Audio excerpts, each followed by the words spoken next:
All right, guys, welcome back to another edition of the Addictively Speaking podcast. I'm your host, James, and today's episode, I have a really great guest on. He is a published author. He's writing a three-book trilogy. His name is Joshua Shaw. Joshua, how are Hey, you? I'm good. Thanks for having me on the podcast. I'm really happy to be here. I'm really happy to be here. Awesome, man. So tell everybody about yourself. Tell everybody where you're from, what you do, and yeah, we'll just Um, go from there. my name is Joshua Shaw. I write now, but for most of my life I battled addiction, and so I started writing to kind of. I talk about that a lot in my writing, but I feel like that's kind of my calling to help other people to get out of theirs. So I just wrote a new book called My Own Ghost, and it's on Kindle and all that. But it's part of a bigger trilogy called the Dead in Denver trilogy, and that's where I really started talking about my addiction in my writing. So that's kind of who I am. Wow. All right. So when did you start writing? When did you find writing? Did you write early on? Like, did you write before your addiction, or did that come after? No, so I've been writing since I was a little kid. When I was like in grade school and stuff, I would write these little short stories, and so it's always been a part of my life. There was a part of my life that I was writing music, and then that never went anywhere. And at a certain point, you kind of get older, and it just kind of like I just transitioned it into being an author because I've had more success that way. I think it's more of a grown up type approach to it, and but yeah, writing's always been part of my life. But my writing style has kind of changed over the years. Okay. So when let's just talk about addiction. Uh, when did it start in your life? When was the moment where it took over? It feels like I've been addicted to substances most of my life since my teenage years. I grew up out in Mm, Chicago, and I saw I had a in my like 17, 18, 19, and stuff like that. I caught a bunch of felonies. I was selling cocaine and selling weed and stuff, and I was just a bad kid. I was a bad kid back then. And but like through if you look back at my whole life, uh there's been periods of sobriety mixed in, but it was mhm. always something I felt like addiction was going to go back to. And even now, like now I don't even smoke weed or do anything like that, but like even when I was clean from hard drugs, I would always smoke weed, and I was always addicted to some form of mental change, you know what I mean? And so addiction's Yeah. always been part of my life. So do you feel like that's like you have that part that's like who you are? Like for me, I know that I'm not the kind of person who can go out and have one drink. I'll just go batshit crazy. Do you feel like that's who you are? Like that's like who you're wired to I, be? fi- yeah, I finally accepted it, right? I finally accepted the fact that I can no longer just go back to drugs and use recreationally. There was always this part of me that thought, like, because I was addicted to heroin and opiates. That's my main drug of choice, right? So Mhm. for the last 20 years, I've been addicted to heroin and opiates. It started with pain medication. I got on pain medication because I had a back surgery. I was working out in the oil field out in Wyoming, and I hurt my back, and so like I started getting addicted to these pain pills. Um, but there comes a point like you can't just run at full blown spiral, so like I would have these periods of where I'd get clean. I say this is really causing a problem in my life, and so I'd get clean, but then in the back of my head was always like, once I get my life back together, I'm gonna start using Yeah. again. And I Yeah. always thought that for 20 years. I thought that I could be homeless. I've been homeless a couple times, right? Like I've been homeless on the streets of like Denver. I've been homeless on the streets of Chicago, and it was always like, all right, man, this is we got to quit here. Right? This is actually causing a problem, right? But then I'm like, a couple months go by and things start to get better. And like once my life gets a little bit better, I can go back out and use. And so with you know with what happened to me recently, it was um it was very much a wake up call uh, that I can't. And my mind changed right there. So I started putting my trust in like a higher power. Hmm. I'm sure everybody listening, if they've gone through addiction, we're familiar with putting your faith in the higher power. It helps you. I think the 12 steps talks about it and stuff like that.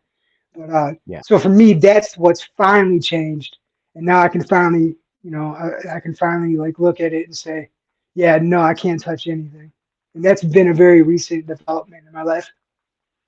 I mean, I imagine like using heroin, there's not many recreational heroin users. They're not really like on the high functioning. Like if there's a scale of like, like the baddest shit to be on, like heroin is Yeah. right up there because it just takes people and like crumples them up into nothing. It's very scary. And I think your story is similar to so many people's, is that it starts off with pain medication. And I feel like that's like an American thing in America. It's just prescribe opiates, and then when people become addicted, they're just like, oh well, too bad, sorry, and then people turn to the alternative, which is heroin.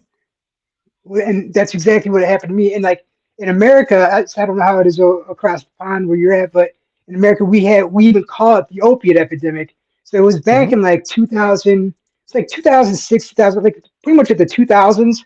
You could go into the ER and say my tooth hurt, and they'd give you 50 to 60 Vicodin, and you walk out with it. And so like when I hurt my back, this was back 2007, something like that. They ended up doing pain management, right? So I was getting prescribed. They were giving me 180 oxycontin 20s, and then they were giving me like Percocet and then Vicodin for what they call breakthrough pain. So I was supposed to take the long acting oxycontin, but there's like if you're hurting in between, they don't want you to take another oxycontin, so they give you Percocet Right. or a lower dose.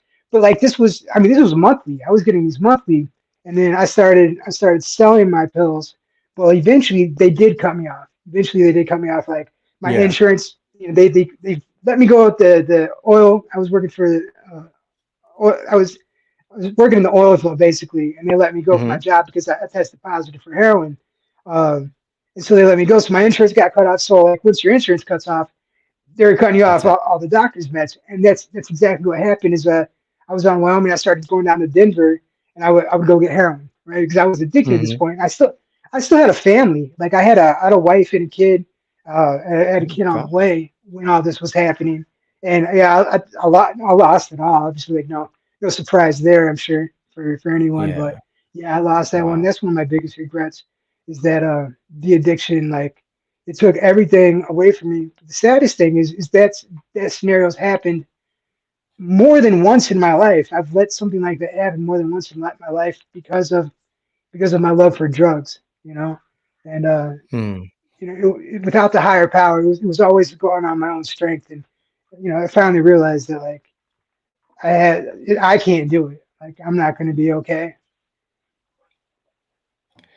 That had to be a very, very, like, big moment, like a revelation to have that. I mean, because you sort of just, what do you say, 20 plus years doing the same thing. I mean, Yeah, the cycle yeah. repeats itself. Like, what made that time significantly different? Like, what was the thing that, like, was different from all the other times? Because there had to be something that was just different, you know? Well, what you mean recently, like when my thinking Yeah. changed here? Okay, Yeah. so I died. No better word for it. I flatlined and like I woke up months later. So I'm in Chicago now, and I would go, like about an hour south of Chicago. So I'd take the trains in, I work and everything like that. I was working, but I would take trains in to Chicago, and I'd go pick up my heroin for the week, and then I'd come back to where I was, and I work that job or whatever. So I would routinely do this, and I've been doing this for since we moved back up here. But this one time, like it's not heroin anymore; it's fentanyl. And Fentanyl. yeah, I wasn't shooting. Like most of my life, I've been an IV user, but since I Mhm. stepped back into it, I was like, no, I'm not going to shoot anymore. Like I didn't want my arms all messed up because I don't really have any veins. Let's be honest, I don't have any veins anymore. So you snort it or whatever. And I was waiting for a train, one of the L trains in Chicago, the Mhm. elevated trains. Yeah. And all I remember, I briefly remember being like they had me on a stretcher, and because it's up, so they're like carrying me down like this flight of stairs, and then that's the last Yeah. thing I remember. And I woke up months later in a coma. Like, well, I was not obviously I didn't wake up in a coma, but I woke You up woke up from a out of a coma. coma. Yeah, Wow. I woke up, and and it was a very lonely time. And I remember I didn't know where I was, what I had been doing. Um, I'm up in Northwestern Memorial Hospital, a huge hospital, and I can look down and see the city. And I was like, nobody knew where I was. Like nobody knew where I was. That was a big thing because like I didn't really tell anybody. I'm out there living reckless, you know. Like I don't Yeah. tell people where I'm going and stuff. So I had cops looking for me. My parents did like a welfare check and stuff like that. Nobody knew where I was, so nobody could even I didn't have my cell phone. I don't even know where my cell phone was at this point. I think somebody might have stolen my cell phone, like when I passed out. Like Yeah, yeah. I don't, I don't know. But like, I remember waking up and it was just like, oh, I'd broken my front teeth out. I'd broken my Oh front teeth god. out, and I had a traumatic brain injury. Is what they call Oh it, my gosh. TBI. Yes. So it wasn't the heroin that did it. The heroin stopped me from, or the fentanyl stopped me from being awake. And I fell and I hit my head on that concrete slab waiting for a train. I'm lucky I didn't Jeez. fall into the train tracks. Yeah, Um, jeez. but so like waking up there, and then like it took me a couple of days to realize my front teeth were missing.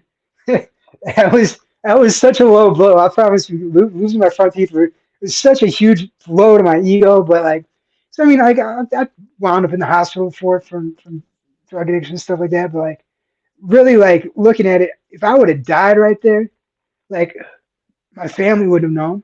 Like nobody who was Nobody gonna would have call known my where you family. were, Like yeah.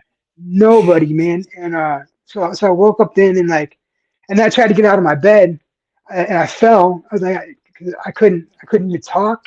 I couldn't walk. So like, I had to go back into. Long story short, with that, I had to go back into therapy. I had to go to like physical therapy to learn how Mhm. to walk and talk and get my cognitive skills back and stuff like that. So I remember just laying in bed and the lowest point, like the absolute lowest point in my life, maybe other than like losing my family and my daughter and stuff. But like, I'm sitting there going, I'm like, bro, like you're 40 years old. You just overdosed in Chicago, right next to the train tracks. Bums have like robbed all your stuff. Nobody called help. I don't know who called for No. help. And you're missing your front teeth. And like, is this what you want to do with your life? Like, I look back over everything that I like, because this is a cycle. This is something I've been doing. Like, do good for a while and Mm. go get high, fuck it up, right? Yeah. But like, I never really died. Like one time I had a real close call back before my second book came out. But like, I was dating my fiance was a nurse and she saved me. So like, thank God. But I never. I say thank God now, but I never thanked God then. Right? I thought like, oh, I just got lucky. My fiance's a nurse. She Yeah. found me in the bathroom. So like when I was in that hospital bedroom. I remember I woke up in the middle of the night and I could just see the city lights out there and like, and I was just thinking like, well, something's got to change. So I had these books that I'd been writing. The last couple of years have been real hard when me and my fiance broke and stuff like that. So I had these books I'm writing and stuff, and like, but I wasn't doing anything productive with my life. I was working just a regular job and just going to get high, like, and that was like this cycle I was in. And so I just remember there saying, thinking like, there's got to be a reason that God saved me. I recognized that it was God that saved me because I should be dead. It should be dead. I should have been dead. And so I think Yeah. that's what changed is when I realized that like, okay, God has kept me here. Other people would have died. You know, people die every day from. And I just Lots done of a people. little line of it. Yeah, I just done a little line. It wasn't like I was out there acting crazy. I was out there acting crazy, but I wasn't just doing like, huge rails and stuff. I just did a little bit on my, and then I Yeah. went out. That was it. So it really it made me very, it had a lot of introspection. Did a lot of introspection, with what I wanted to do.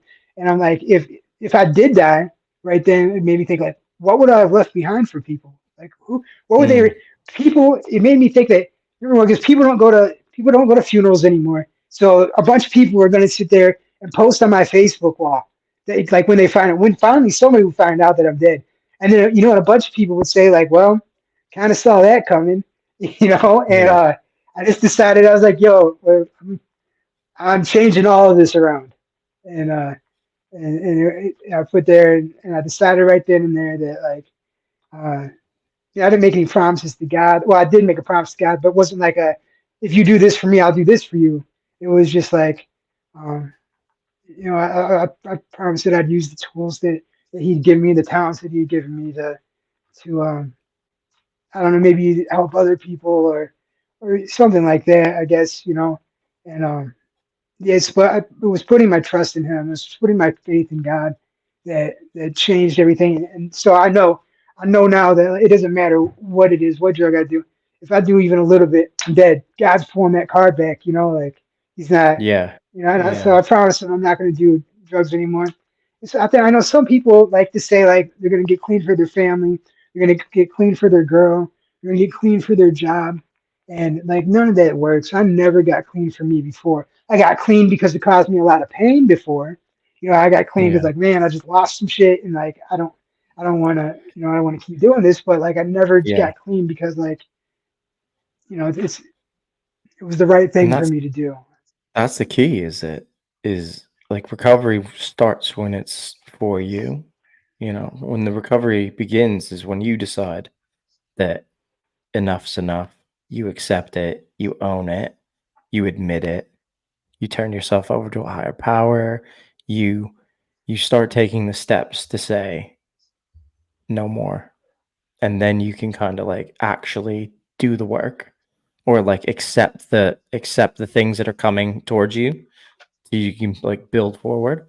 Um so it sounds like you went through an absolute tremendous amount of hardship there. I mean, I can't imagine like waking up and not knowing how you got so like, you were in a coma. That's Yeah. crazy.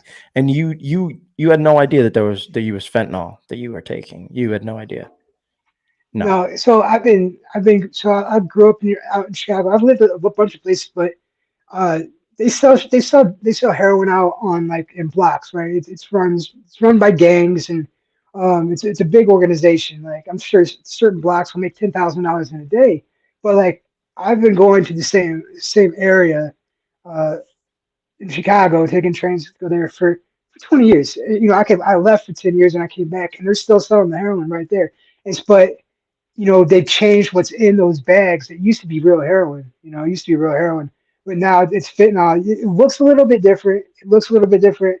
The stuff that we used to get was like a little bit more beige or brown, and the Mm, stuff that they're selling now is real white and almost gray. And yeah. but it's still it kind of smells different. But anyway, but yeah, I didn't know they were lacing me with fentanyl. Like because like the I don't know what you guys have out there. But here we have the fake Percocet 30s that the cartels are bringing, and so we know those are fentanyl. Like I've run across them before in Denver and stuff like that. We know those are fentanyl, so you be careful with it. But I was going to a place where they've sold heroin for 20 years, and they And you sold me thought you were fentanyl right there. getting a certain product. Yeah. Yeah, yeah, That's and you that's just don't tell crazy. them what's in it. It's crazy because I asked you because um I had a guest on recently. He's a pro wrestler and his brother passed away. And his brother thought he was taking a Xanax, but it was laced with fentanyl and it killed him. Wow. And it's just one of those things that like it seems like it's like a trend now that this fentanyl is being put into all type of different other products and people have no idea really what they're taking. Like you said, you've gone to this spot, you know, 100 times probably and bought heroin Oh yeah. every single time. And then the one time you end up with fentanyl and it almost kills you. So I mean, it's not to say that like, watch out, like drug dealers aren't like you're on, they don't have like a Mhm. quality control guy. I said, like there's no guy back there going, yeah, this is fun. This is good stuff. So you just have to be careful. So that's a very scary reality that people that are in active addiction that are there, there's dangers out there now that can kill you in a heartbeat. Um, And so you come out of the coma, right? yeah, What what were your next steps? Like, what were your plans after that? Well, I'll tell you a quick little funny story about being in a coma, real quick before I get into that, because like, Yeah, yeah. uh, I tried escaping from the hospital because like when you're in a coma, and I didn't know this, and probably other people don't know it either. You're not just out. It's not like you're just dead asleep. You're living. I lived a whole different life in there, and like inside my head. So like Mhm, I was. I don't even know how to explain it. Like you're living this alternate reality. So like you might not be conscious of this world, but you're conscious in your mind, and you're doing things, and you're having mhm. experiences and all sorts of crazy stuff.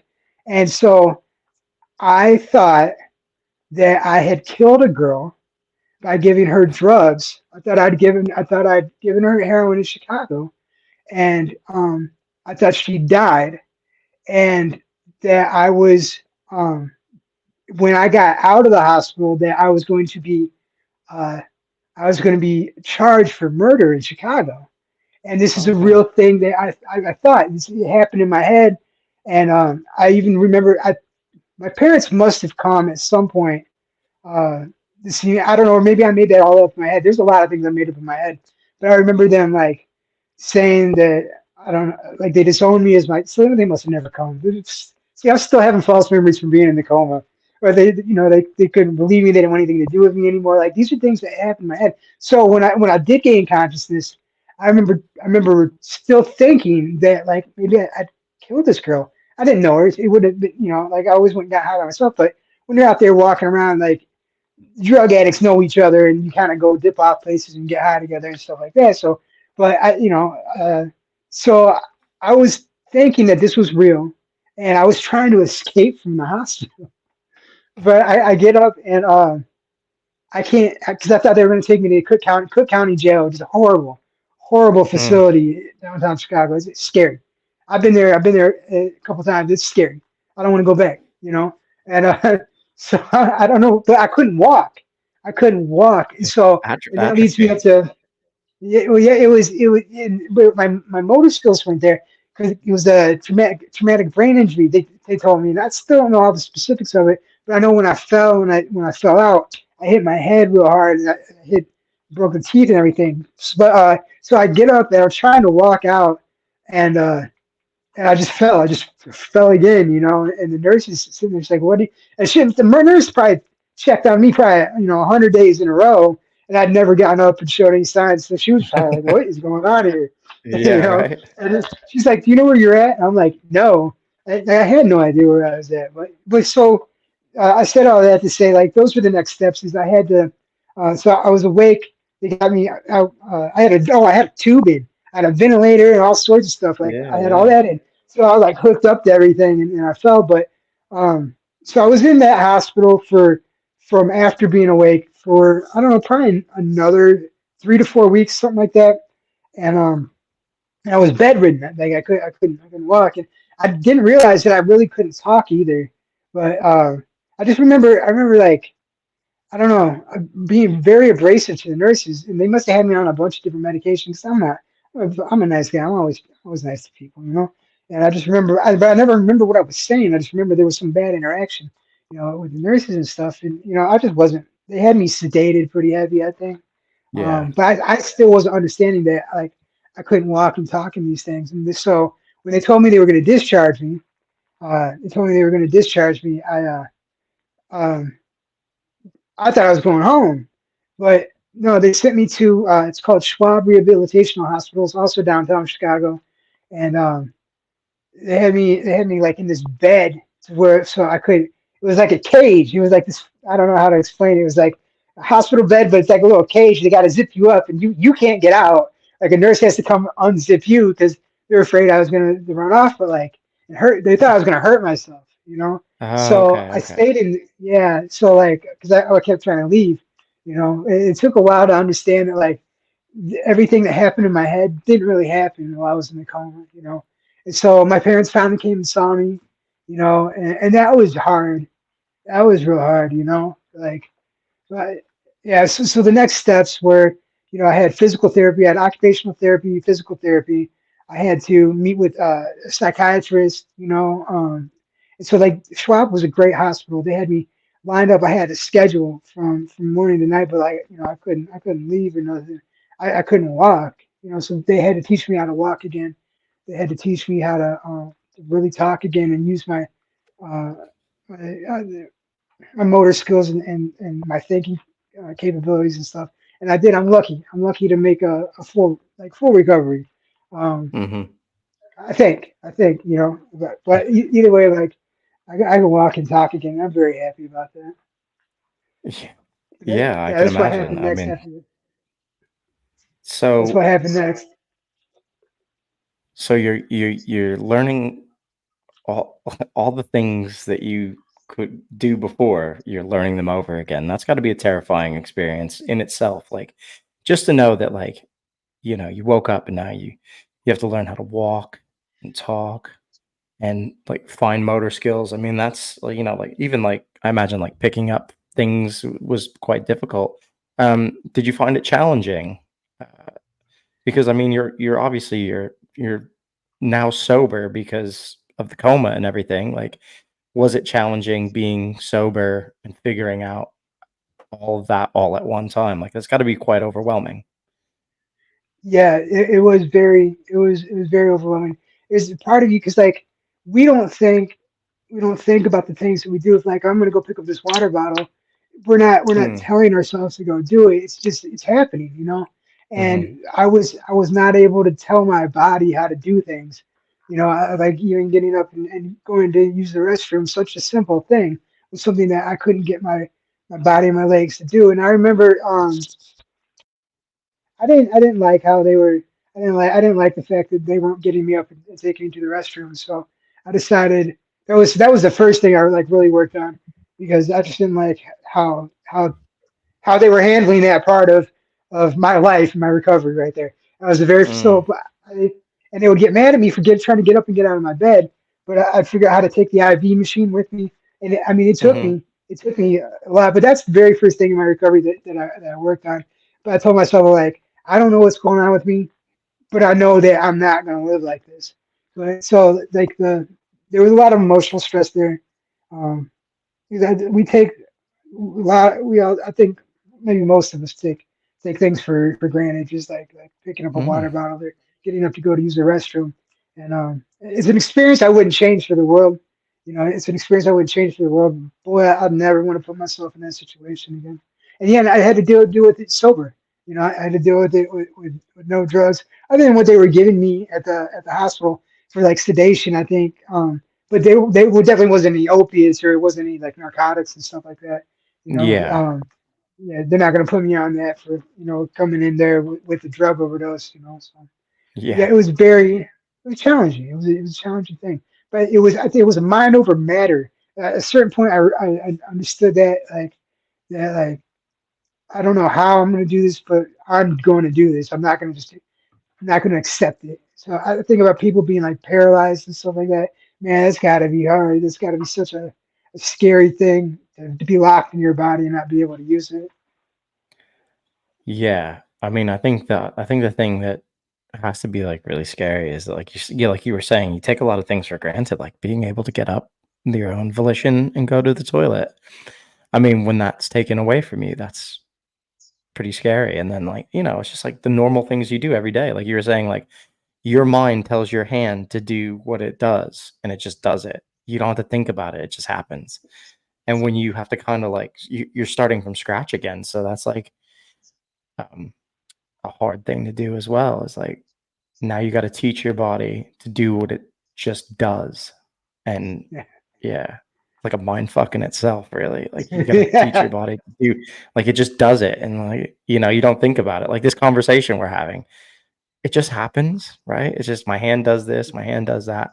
My mind isn't going, move your right hand now, move your left hand now. And that's what you were having to go through. Yeah. Yeah. It was hard, man. Like, and then not knowing why my feet don't work. That was a big thing. Like my feet, I couldn't move my legs. Like I could, like they would kind of move, but I feel like it took like what was that, like Professor X or whatever. And next one, he's got to use his mind power to make me stuff.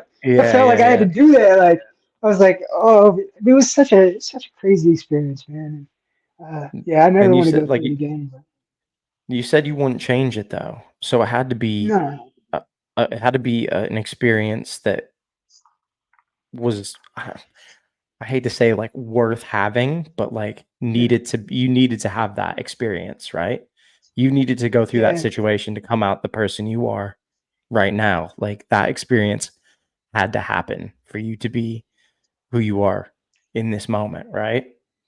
yeah, absolutely. I think like if I were to tell people like, and that's what I hope that like maybe people can get out of like either what I'm writing or the conversation we're having now. Like if I were to once I look back at my life, so like during that they had me like talking to a counselor, and I still see a counselor, and I'm still on like um, then I'm in recovery. Basically, I'm in recovery, Mhm. and so I still see an Mhm. addiction counselor and stuff like that, even though it's been over a year now.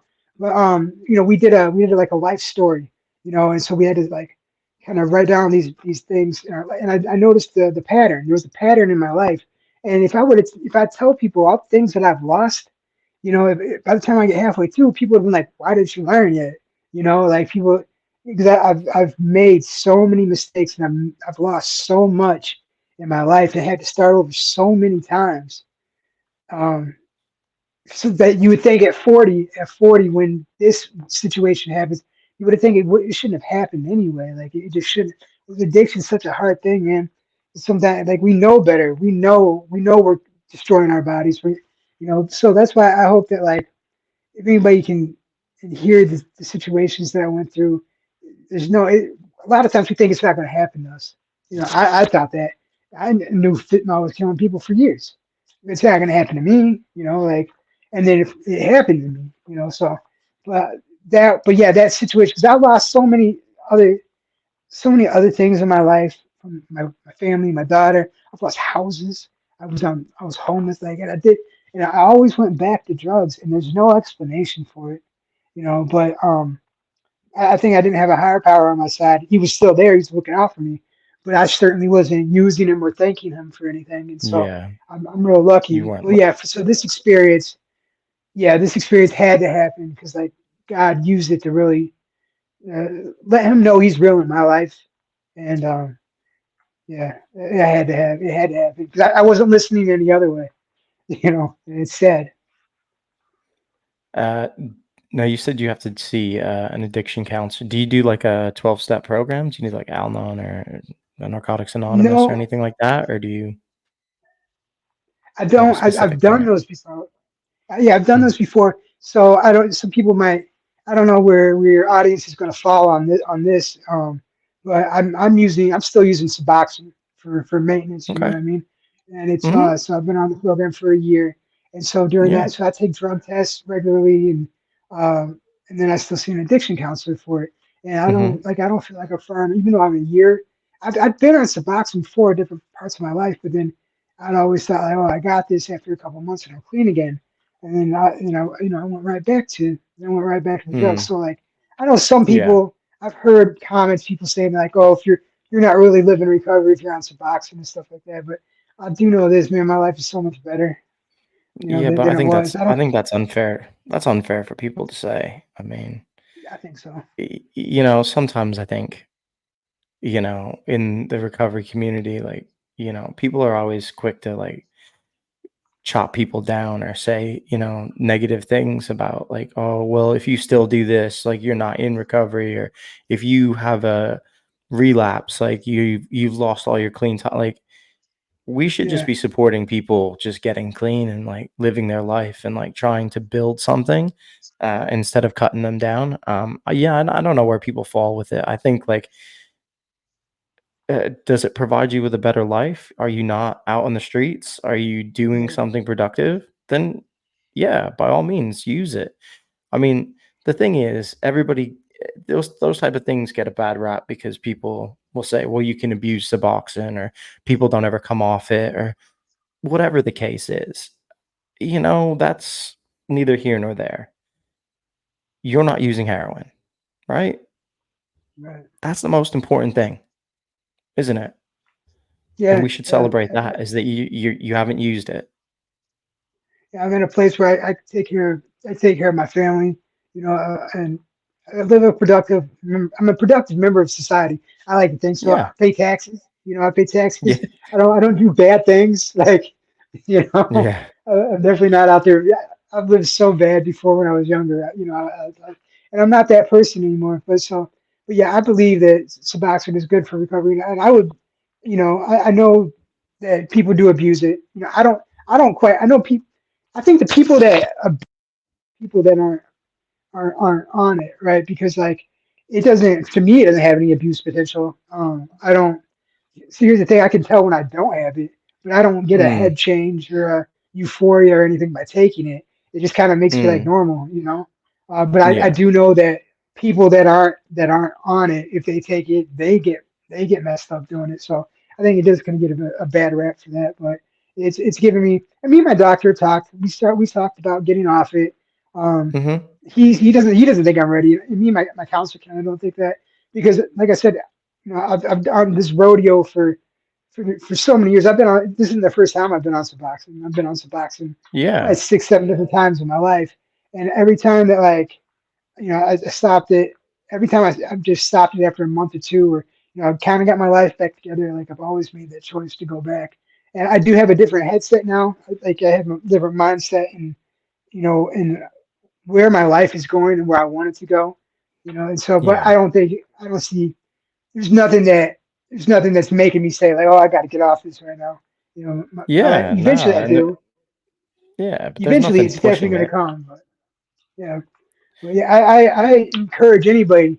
And here's the other thing. I do want to kind of give a announcement. Here's how I first got on. Like when I first got on, if you're going through withdrawals and you're detoxing and you want to change your life, if you're like heroin, fentanyl, stuff like that, you can go to the emergency room. You just gotta tell them. You say, "Hey, I'm a heroin user. I'm a heroin addict, fentanyl addict. You tell them I want to get clean. I'm going to be going in withdrawal soon, and they will prescribe. They will put you on Suboxone, and they will get you into a clinic. So, but the medical field is it's now called opioid use disorder. So it's not like they Mm. don't look at you like a junkie anymore. So in America, you can go to the emergency room and say, "Hey," and so it's an actual it's like a medical diagnosis, like a disease now. So they take it seriously, and that's how I was able to get in. Well, that's To get good. on Suboxone. So it kept me out of withdrawals. It kept me from going to relapse. Yeah. I mean, this isn't this last time. They actually put it on the hospital here, but I've gone into the hospital before to get Suboxone, and they've given it to me. And they don't. The nurses were always so nice. They didn't make fun of me. They didn't. The doctors were nice. Nobody treated me like a junkie because of it. They said, "Oh, No, okay." And well, then so they gave you enough. They gave me enough, and then to get into a clinic, and then I was able to go into a clinic. And so just for anybody that wanted to know that, I don't know how many people are battling, but yeah, but I mean, that is great information to have regardless. I mean, and people need to know what their options are. Part of the, things that are available to them because some people don't get clean because they don't think they have any other options or they don't know what to do or where to go. And I think that's great that you just gave that information that, just that you can just turn up to an emergency room and do that because that's, you know, essentially that could help somebody get clean. yeah, it Um, didn't used to be like that. And so I'm happy that the medical community as a whole now is seeing that, we got to start providing solutions for people. well, I think they've gotten to a point where they've created so many of these heroin addicts that they need to take a little bit of responsibility. No, I Yeah, mean, they that's own it, just, right? that's just my personal opinion. I mean, like your story is no different than like a million people's stories where they get an injury, and then the next thing I know, they're getting prescribed, you Yeah, know, OxyContin, 30 milligrams, and then, like you said, Percocet and this, that, and then everything in between. yeah, And then they shut you down and they say, okay, you're fine now.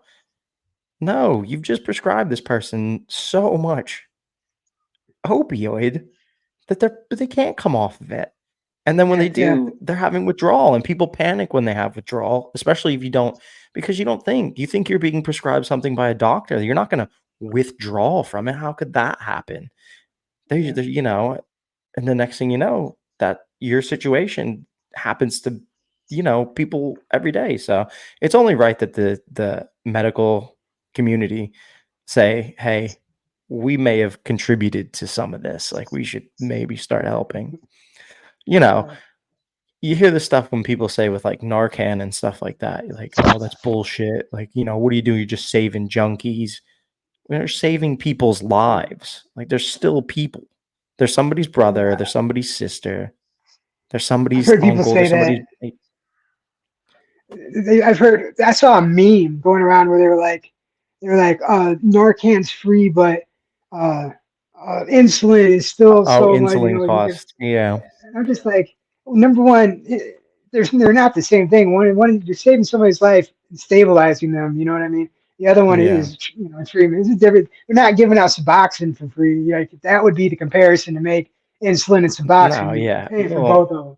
But like stabilizing yeah. somebody who's about to die is completely different than Yeah. maintaining somebody with bad blood sugar or low blood sugar. Yeah, exactly. One of them is a long-term medical condition that you are diagnosed with, probably when you're quite young. You're either type 1, type 2 diabetes, and you know that from the gate. You know, Suboxone is a one shot. Let's hope this works so that they don't Yes, die right here. It gets to be a weird thing, like because people when people start to become addicts, they just kind of like desensitize to it. They just shut off. They're not people anymore. They're not. yes, Do you know what I mean? Like, do you ever feel like that? Like people don't look at you like a person. Like you're not a person because you've struggled with addiction. Like you're just like if you died and nobody would have saved you, somebody would have just been yeah. like, yeah, well, serves them right. Yeah, no, and so one of the things I would like to do when I was in and I did this in so many different places, but I would go, how people go camping out in the woods and stuff for reasons. Hmm. I would do that, but in the city. So like, I'd leave my house for a couple of days, and I'd just go and I'd walk around the streets off. I used to do meth and stuff too, so I'd be awake and stuff like that. And most people that are drug addicts, like that are living on the street, they're doing the drugs because there is no place for them. But so I would go and I would always talk to people. I would always go just talk to different drug addicts. And yeah, in Denver when I was homeless, by choice for a little bit, I didn't want to stay with the people. And like me and my roommate had a falling out, so like I didn't, I had places to go. I just didn't anyway. But like one thing I know is that people are so mean to you if if you see you walking with a book bag, they automatically Hmm. assume that you're homeless. You probably are. But like people would go in the wintertime, people would go into like the McDonald's or just wherever they want to spend the dollars so they can get inside and get warm real quick. And I saw one day they don't let you sleep anywhere. Nobody lets you sleep anywhere.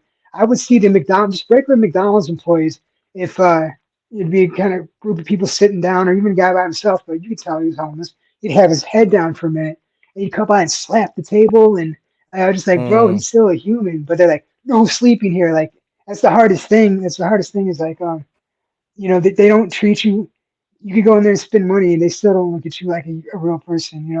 And No so dignity. once you start getting it breaks you down mentally. The drugs break you down mentally. They break you down spiritually, and then once you feel like that you aren't a member of the society, you kind of just like become become okay with not being part of the society, and that Yeah, you people are like going to judge you, disappear. and yeah, and what that does is it causes people to spiral harder. I think Hmm. there was a time in my life that I wanted to die.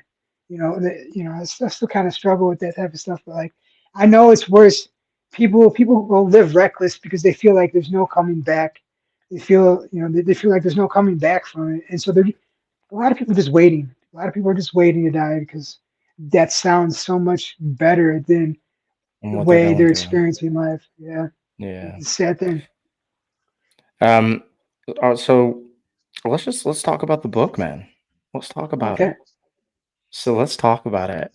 So All right. this is the first one in a trilogy. Yeah. Yeah. Yep. My own ghost is right here. There it is, My Own Ghost. All Yeah. right. If My you're own ghost. watching, if you're watching the YouTube, that will be on there. There'll be links to everything. Um, I've had the privilege of getting an early copy here to kind of breeze through. I think it's really beautifully written. There's some of it is quite, yeah, I feel like it's very deep, it's very deep, Thank you. yeah, and it goes to some, you can see that it's some very dark places that you're going to with some of this stuff, and it's a book of, like, poetry, you would say, like, more Yeah, poetry, like little short sonnets and stuff. yeah, yeah. Um, what made you decide you were gonna write a trilogy? Well, it started like I would. It started off being one book altogether, and Mhm, I started writing it in 2020. Had a bad relationship breakup. A girl I love, still love her. She's a great woman, and she had a lot of great experiences. I love her, but that ended badly. It ended badly, and so it was kind of toxic at the end, the last year too. So I started just writing these little. They were really just thoughts that I was having, while I was going mm, through it. So my notes folder was just full of all this stuff, and it was originally gonna be called this book called Love Spell, right? And it was but like as my spiral progressed, it got to be 1 year of spiraling out of control with meth and heroin, and it got to be 2 years, and so like everything I was writing just kind of like it just kept adding up, and so like eventually, I remember I took a plane to die, and I wanted to die. I was going to die in Denver, and I went and wrote about that. Luckily, I didn't die there, but it became this. I had so much material that I was like, well, I'm gonna I'm gonna tell the story of my recovery and how things spiraled this bad, And so my own ghost kind of tells the story of like right when things were starting. I still have all these beautiful thoughts of you know this person that I loved and stuff like that. But like mhm.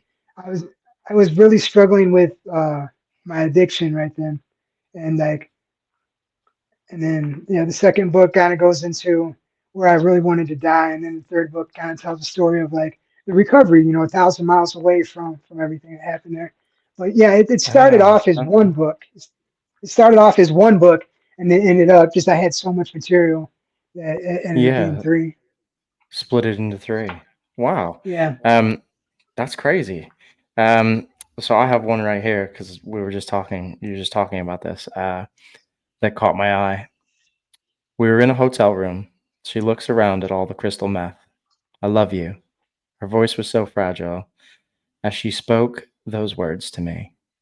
"I'll go down the rabbit hole with you, but you have to promise to pull me back. Pull me back out when all of this is over with." What was that about?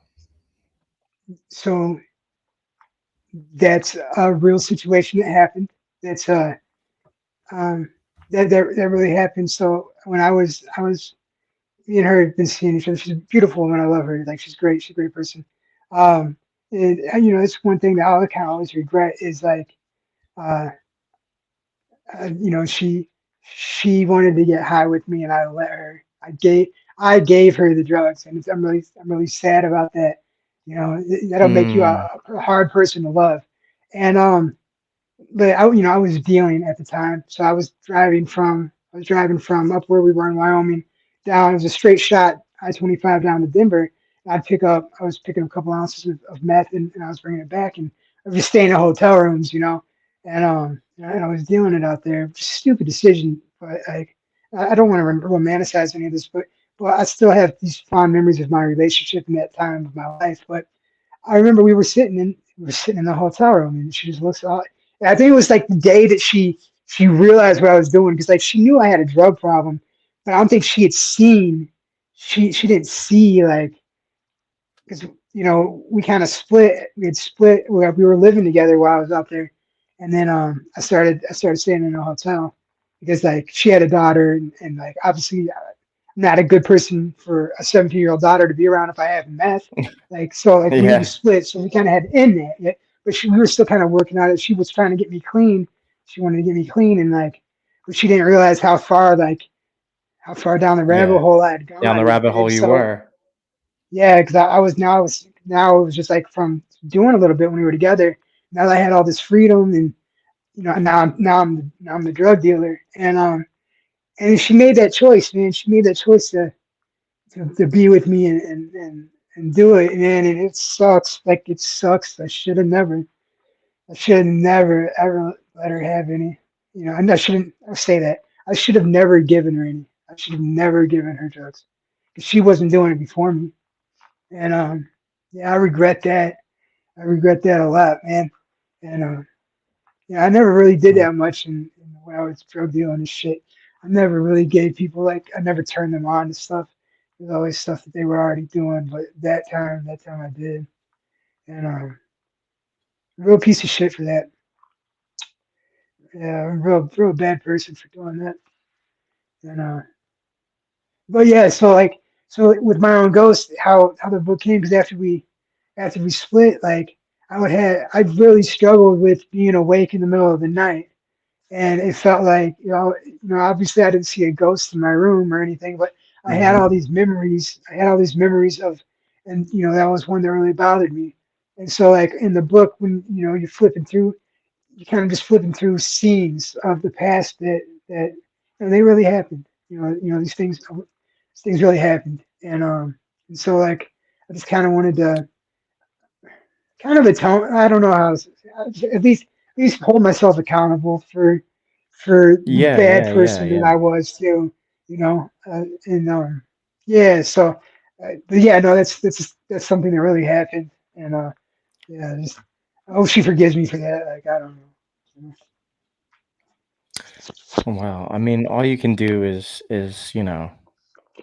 what you can do is put some good back into the world and do what you're doing now, coming out, speaking, advocating for recovery and things like that. Like everybody makes mistakes. Everybody does, everybody in their addiction did horrible shit that they're not Yeah, really proud of.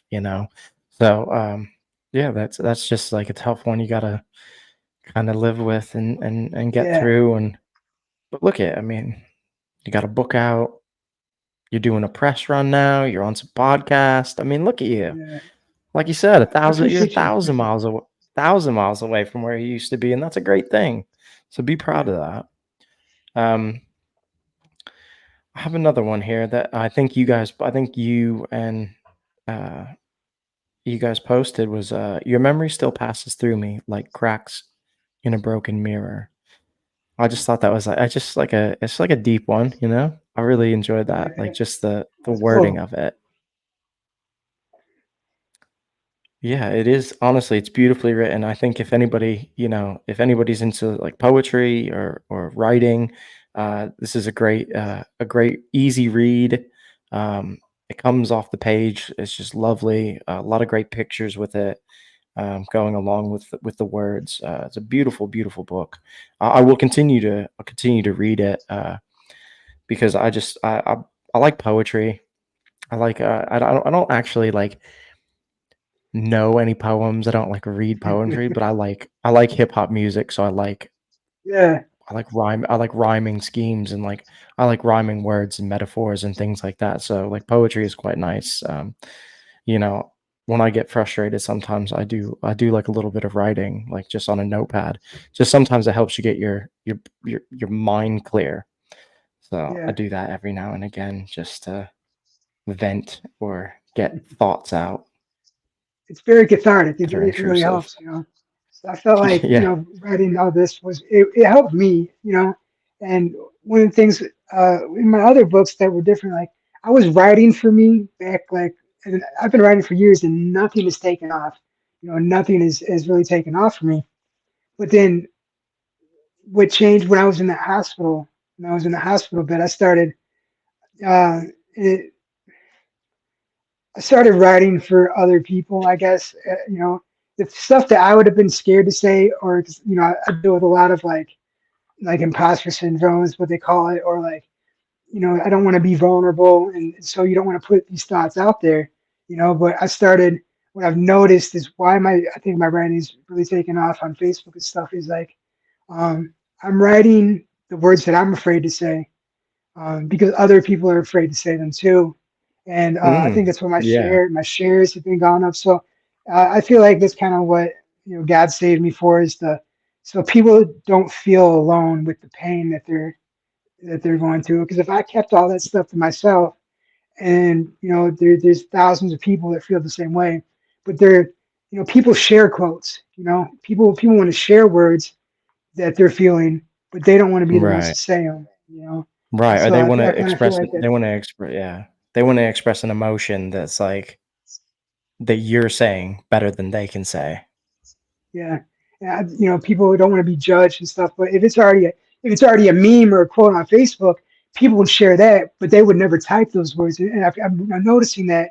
And so writing for other people to, it was started out writing for me, but now I write so other people aren't going to feel alone, because I felt alone when I had all these thoughts to myself. So it seems to be working. People seem to be relating, and I'm really blessed that God kept me alive to do all this. Yeah, I mean, it's amazing. It's awesome that you're out there, doing what you're doing right now. I'm honored that you came on the podcast. Thank you for coming on. I appreciate it. Um, Before we wrap things up, I usually do a quick thing at the end here, and it's three things that you need in your recovery. So for me, I like to go running. I like the gym. I like, to do music, like things like that are things that I need in my recovery. What are like three things that you must have? So three things that I must have is my faith in my higher power. It's something, you know, they preach it to us, and anyways in recovery has been forced to go sit through the 12-step meetings and stuff like that. But a lot of times we hear these informations and we don't act on them, reply them, or they just get to where like you know they're trite, or like we know that they're going to say that, but actually putting the higher power in my life and letting my higher power guide me when I don't know Mhm. what to do. I just pray about it real quick. So I have to have my higher power. I started working out again. I definitely have to. I work out for an hour a day now. That's definitely something that I have to do. And the third thing, I don't know what it would, I don't know what it'd be. I like having a good support system. As far I use social media as my support system. I when I was in addiction, I let a lot of friendships die, and from not replying, or Mhm. so from now with being clean, I'm trying to rewater all those relationships that I used to have. So those are probably my three things: my higher power, my workout time, and then cultivating my friendships that I have. Because when you get a certain age, you start kind of stop having friends, and so like I don't Yeah. want to do that. So Yeah. I try to type happy birthday to people and comment on other people's posts and stuff like that. You know what I mean? So those are my three Yeah. things. You know what? There are three great. I love them. All of them. Those are great things to have. Um, well, Josh, thank you for coming on the podcast. It was really great having you. Hopefully, I hope I get all the exclusives now. When the next book comes out, I'll be on the list of people. Yeah, so you come back Definitely. and share All some right. more with the listeners. Yeah, sound good? Thank you. Thank you so much for having me on, man. Like, I don't know. I'm really honored. I'm really happy to be here. Thank you so much. It's been my pleasure. I'd just like to say at the end of this that our episode is now officially sponsored by Christian's Crew. They are out of New Jersey. They are a nonprofit organization in the memory of Christian Alessi, who tragically died of an accidental fentanyl poisoning. So they are my partner. They are my sponsor, and yeah, I'm going to be working with them and promoting their stuff. So if you are in the New Jersey area, look up Christian's Crew. You can find them on all social media. I will be posting the links at the end on the video when I post it to YouTube. So check them out and check out Mr. Joshua Shaw, his book, My Own Ghost. Uh, Go over to Amazon, get it on Kindle, give it a quick read. It will be worth it. I promise you that. And thank you so much, Josh, for coming on. Thank you again. I appreciate it.